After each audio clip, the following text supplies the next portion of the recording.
पंचायत सचिव जो सिस्टम की लापरवाही से कहिए या फिर सिस्टम से तंग आकर के अपनी जान देने की कोशिश करता है, अभी वो ज़िंदगी मौत की लड़ाई लड़ रहा है रिम्स के ट्रॉमा सेंटर में। क्या हालत है अभी उसकी और क्या कुछ जो है आप देख पा रहे हैं? देखिए, सिचुएशन काफ़ी गंभीर है, क्रिटिकल कंडीशन में है, लेकिन जब तक सांसें हैं तब तक आस है, और सांसें हैं यानी संघर्ष है। और निसंदेह हम प्रार्थना करते हैं कि कोई अनहोनी ना हो और वो स्वस्थ हों। हालांकि डॉक्टर ने बताया कि सिचुएशन जो है काफ़ी मतलब गंभीर है, और ये कहीं ना कहीं सिस्टम की लापरवाही है और बिल्कुल संवेदनहीनता भी है। विशेषकर वीडियो महोदया जो वहाँ की है, उनकी संवेदनहीनता है।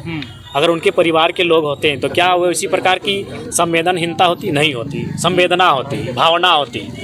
जबकि उनको मालूम था कि ये शख्स पत्र लिख चुके हैं, उनको मालूम था कि वे प्रखंड परिसर में आत्महत्या का प्रयास करेंगे, तो सबसे पहला काम जो प्रखंड विकास पदाधिकारी है उनको तो सबसे पहले स्थानीय थाना प्रभारी को सूचना देना चाहिए था, या फिर अपने 2 स्टाफ को वहाँ पर डिप्यूट करना चाहिए था कि यदि सुखलाल महतो आते हैं तो उनको आप अपने कस्टडी में ले लीजिएगा, ताकि वो कोई ऐसी घटना ना करे।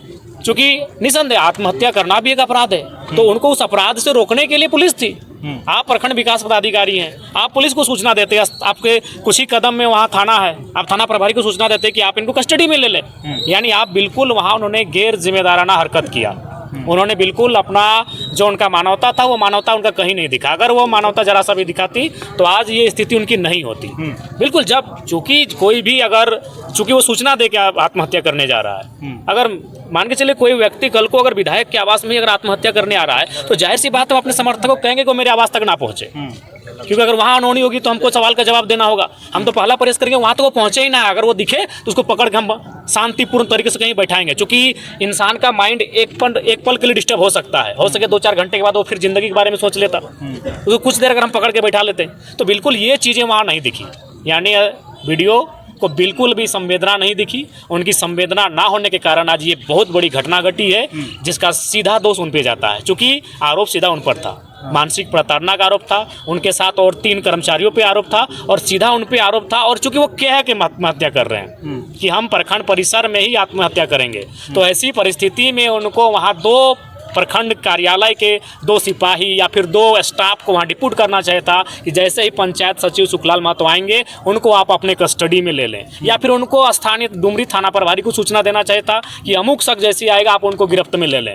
4 घंटा बैठा के रखते, 4 घंटा के बाद जाहिर सी बात है उनके दिमाग में परिवर्तन होता, लेकिन ये चीज़ें वहाँ नहीं दिखी। इसका मतलब ये स्पष्ट है कि जो लोग सरकारी पदों पर है, जिन लोगों पर इस राज्य को, इस देश को संवारने का जिम्मा है, वे लोग भी बिल्कुल घोर असंवेदनशील हो चुके हैं। ऐसी नौबत क्यों आई जयराम जी, क्या लगता है? टीम गठन किया गया है, कितनी उम्मीद है? देखिए, निसंदेह आज जिस प्रकार से ये किसी एक ब्लॉक का नहीं है, झारखंड के लगभग हर एक ब्लॉक का विषय है कि आज ब्लॉक में जो है जिस प्रकार की व्यवस्था है। कुछ दिन पहले ही आपके गिरिडीह जिला में एक ब्लॉक में सीधे पथराव ही हुआ था, बीडीओ और सीओ की गाड़ी पे खूब जोरदार तोड़फोड़ हुआ था, जनता ने ये किया था।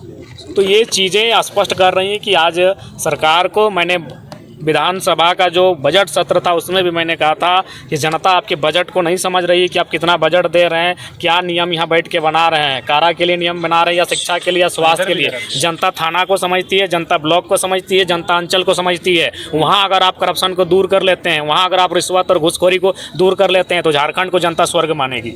और मैंने चेताया भी था बजट सत्र के दौरान, लेकिन आज सरकार निरंकुश है। ब्लॉक पे वो निरंकुश है, आज थाना पे निरंकुश है, आज वो अंचल पे निरंकुश है।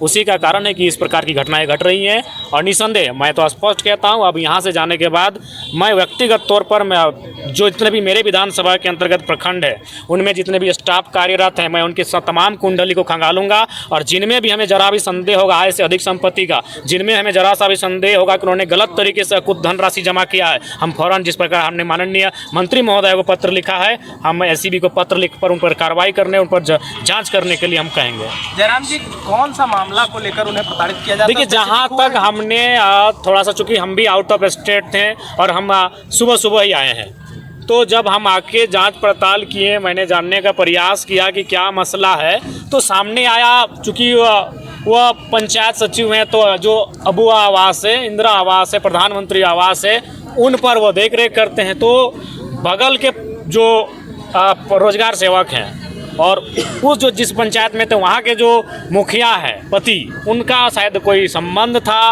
वो दबाव बना रहे थे किसी मतलब ऐसे व्यक्ति को आवास देने के लिए जिनका शायद अच्छा खासा 4 या 6 कमरा है।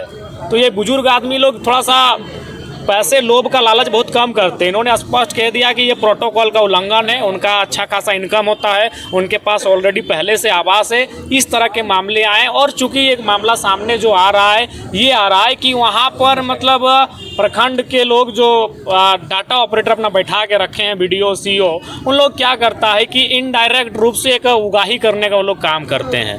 तो उसमें इनको शायद प्रेशर बनाया जा रहा था, जैसा हमें सूचना मिली है। उसके बाद हमने तो स्पष्ट भाई जांच करने के लिए विभागीय मंत्री से बात किया है, उनसे टेलीफोनिक भी बात हुई है, उनसे निसंदेह अब देखते हैं, दूध का दूध और पानी का पानी होगा। लेकिन आज कम से कम इस लोकतांत्रिक मूल्यों को अगर बचा के रखना है तो कम से कम थाना, ब्लॉक, इन पर आम जनता की आस्था बनी रहे, उसके लिए अगर ब्लॉक परिसर में इतनी बड़ी घटना घटी है तो उस पर त्वरित कार्रवाई करनी चाहिए, जांच करनी चाहिए और एक निष्कर्ष पे आना चाहिए। मुख्यमंत्री को भी पत्र लिखेंगे आप?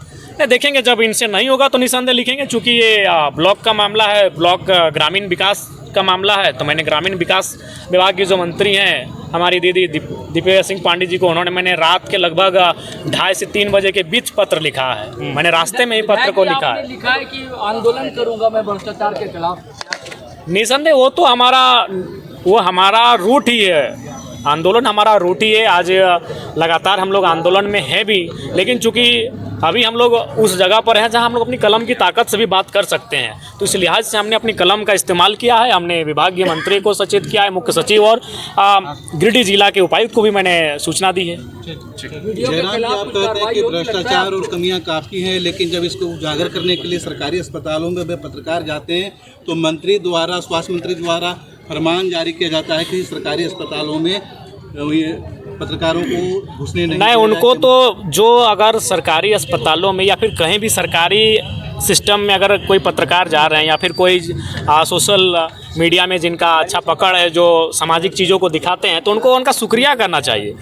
सरकार को अपने आलोचकों का शुक्रिया करना चाहिए कि वो आलोचक उनकी आलोचनाएं वहाँ करती हैं जहाँ खामियां हैं, और उनको उनकी खामियों को दुरुस्त करना चाहिए। तो मैं तो बार बार कहता हूँ, आलोचक आपके सबसे बड़े मित्र हैं, तो अगर मीडिया उनकी आलोचना करके उनकी खामियों को दिखा रही है तो उन्हें उनकी सराहना करनी चाहिए और अपनी खामियों को दुरुस्त करनी चाहिए। इरफान अंसारी ऐसा करते हैं। देखिए, इरफान अंसारी जी जानते हैं, वो बड़े बोले हैं, बोलकर ही मशहूर हैं, और बिल्कुल निसंदेह उन्हें अगर उन्होंने ऐसा कहा है तो ये दुर्भाग्यपूर्ण है।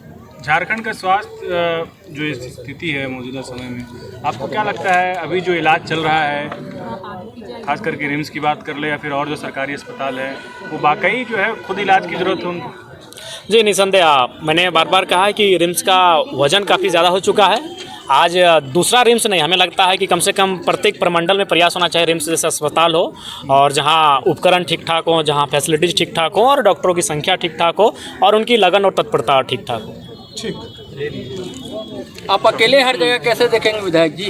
देखिए, ये तो आपका भी कहना बहुत उचित सवाल है आपका, लेकिन प्रयास है, चूँकि अभी यंग है, एनर्जेटिक है, ऊर्जा है, वही ऊर्जा है जो हमें यहाँ तक कभी डुमरी, कभी रांची, कभी हजारीबाग, कभी चतरा तक लेके जाती है, और लोगों की दुआएं हैं, उन दुआओं में ताकत है। तो बनाए रखना है ऊर्जा को। जी, ये तो आपकी दुआओं का असर है।